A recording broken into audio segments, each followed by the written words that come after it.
మరి ఉత్తరం చూద్దామండి. శ్రీముద్ర నల్గొండ నుంచి రాస్తున్నారు. యోగ శాస్త్ర పరంగా గుంజీని తీయటంలో పరమార్థం ఏమిటి తెలియజేయగలరు అంటూ రాస్తున్నారు.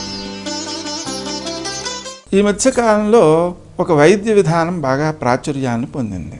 అదేమిటంటే సుజోక్ ఆక్యుప్రెషర్. ఆక్యుప్రెషర్ అనేటువంటిది చైనా నుంచి ప్రసిద్ధమైనది. కానీ ఈ సుజోక్ ఆక్యుప్రెషర్ అనేది కొరియాలో ఉత్పత్తి జరిగింది. అంటే అక్కడ ఉండేటువంటి వైద్యుడు కనుగొన్నాడు అనమాట. అయితే ఆ వ్యక్తి వివరించిన విధానంలో మనకు చేతిలోనే మొత్తం శరీరానికి సంబంధించిన అవయవాలన్నీ ఉంటాయి. అలాగే కడుపులో కూడా ఉంటాయి. ఉదాహరణకి ఈ వేలు ఉంది, ఇది శిరస్సుకు సంబంధించినది. కాబట్టి తలనొప్పిగా ఉన్నటువంటి వాళ్ళు ఈ వేలుని గట్టిగా పట్టుకున్నట్లయితే తలనొప్పి తగ్గిపోతుంది. అంతేకాదు ఈ గుండె సూర్యుడికి సంబంధించినది. గుండెకి అధిపతి సూర్యుడు అనమాట. అయితే గుండె నొప్పి వచ్చినటువంటి వాళ్ళకి ఈ బాహువులో నుంచి నరం ఒక లాగడం ప్రారంభించి ఎక్కడ దాకా లాగుతుందంటే సూర్యుడు వేలైనటువంటి ఉంగరం వేలు దాకా లాగుతుంది. ఏ వ్యక్తి అయితే ప్రతిరోజు ఈ వేలుని నొక్కుతూ ఉంటాడో ఆ వ్యక్తికి గుండె నొప్పి రాదు. ఒకవేళ హార్ట్ ప్రాబ్లం వచ్చినట్లయితే వెంటనే దీన్ని కొద్దిగా ప్రెస్ చేస్తున్నట్లయితే అది ప్రాథమిక వైద్యం అవుతుంది, నివారించబడుతుంది అన్నమాట. ఆ దృష్టికోణంలో మనకు ఈ చెవి ఉంది కదా, ఈ చెవి యొక్క ఆకారాన్ని కనుక మనం జాగ్రత్తగా గమనించినట్లయితే గర్భస్థ శిశువు తల్లకిందులుగా ఉండేటువంటి స్వరూపం గోచరిస్తుంది. దానిలో ఈ తమ్మి భాగము శిరస్సుకి సంకేతం. ఆ కారణంగానే మనకు చెవులు కుడుతూ ఉంటారు కదా, ఈ తమ్మి భాగంలో ఇది కుట్టడం ద్వారా ఆలోచనా శక్తి పెరుగుతుంది, వివేక శక్తి పెరుగుతుంది, నిశ్చయాత్మకమైన శక్తి పెరుగుతుంది. అందుకనే ఉపనయనంలో ఇది కుడుతుంటారు. అంటే జ్ఞానశక్తి పెరగడం కోసం, వివేకం పెరగడం కోసం చేస్తుంటారు ఆ పని. అయితే ఈ చెవి తమ్మి పట్టుకుని గుంజీలు తీస్తారు సామాన్యంగా. ఈ చెవి పట్టుకుని తీయడం ద్వారా ఏమవుతుంది అంటే అతని ఆలోచనా శక్తి పెరుగుతుంది. మనం పిల్లలకి గుంజీలు తీయమంటాం తప్పు చేసినప్పుడు. అక్కడ జరుగుతున్నది శిక్ష కాదు, శిక్షణ. అంటే ఆ వ్యక్తికి ఆలోచనా శక్తిని పెంపొందింప చేయడం కోసం, వ్యక్తిలో కృషిశీలత పెరగడం కోసం మనం చేసేటువంటి పని అది.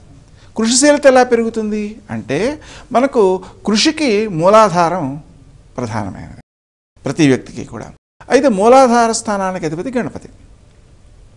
ఆయన ఎదురుగా మనం కనుక అరగుంజీలు తీయడం ప్రారంభించినట్లయితే మూలాధారానికి శక్తి పెరుగుతుంది. ఎలా పెరుగుతుంది అంటే భూమి ఆకర్షణ శక్తి నుంచి స్వీకరిస్తుంది అన్నమాట. అలా స్వీకరించడం ద్వారా అది శక్తివంతమై ఎక్కువ పనిచేసేదిగా తయారవుతుంది.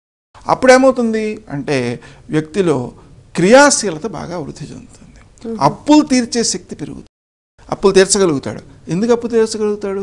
సామాన్యంగా అప్పు ఎందుకు వచ్చింది అంటే మనం కొంత కృషి చేసి లబ్ధి పొందినటువంటి సంపద ఏదైతే ఉందో దానికి మించినటువంటి ఖర్చు చేయడం వల్ల అప్పు వచ్చింది, అంతే కదా.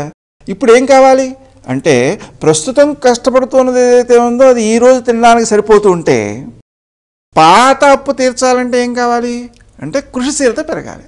ఇలా కృషిశీలత పెరిగినట్లయితే అప్పు తీర్చే శక్తి పెరుగుతుంది. తద్వారా మనకు గణపతికి సంబంధించినటువంటి ఒక స్తోత్రం ఉంది, ఒక మంత్రం ఉంది. ఏమిటది అంటే రుణహర గణేశ, అలాగే శ్రీ గణేశ రుణం చింది అనే మంత్రం ఉంది.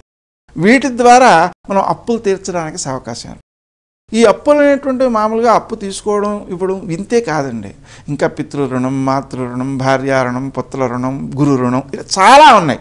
అంటే మనం ఎవరెవరి నుంచి ప్రయోజనాలు పొందుతామో వాళ్ళందరి యొక్క రుణం తీర్చుకుంటే తప్ప మోక్షం పొందడానికి అవకాశం ఏర్పడదు. అందుకని అన్ని రకాలుగా అవి చేసి ఆ అప్పులు తీర్చుకుని కృషిశీలత పెంచుకుని మోక్షం పొందడం వరకు ఉపకరించే శక్తి ఆ రుణహర గణేశ స్తోత్రంలోనూ రుణహర గణేశ మంత్రంలోనూ ఉందన్నమాట. కాబట్టి మనకు ఆ కృషిశీలత పెరగాలి అంటే ఈ అరగుంజీలు తీయాలి. ఆ అరగుంజీలు తీయడం ఆరోగ్యవంతమైన చర్య కూడా. అంటే మనం ప్రతిరోజు కూడా ఉదయకాలం అలా అరగుంజీలు 21 తీయడం, 21 ఆత్మ ప్రదక్షిణాలు చేయడం చేస్తే అన్ని రోగాలు తగ్గిపోతాయి. మనకి చైనాలో విశేషించి ఈ వైద్య ప్రక్రియగా ఈ ప్రదక్షిణాలు ఉన్నాయి. అంటే ఆత్మప్రదక్షిణం 21 ఆత్మప్రదక్షిణం చేస్తే ప్రతిరోజు ఉదయం లేచిన వెంటనే అనారోగ్యాలు తొలగిపోతాయి. కాబట్టి ఇటు ఆరోగ్య శక్తి, ఉత్సాహశక్తి, క్రియాశక్తి వీటినన్నిటినీ వృద్ధి చేసేటువంటి గొప్పతనం, అలాగే వివేకాన్ని పెంపొందించుకునేటువంటి వైశిష్ట్యం అరగుంజి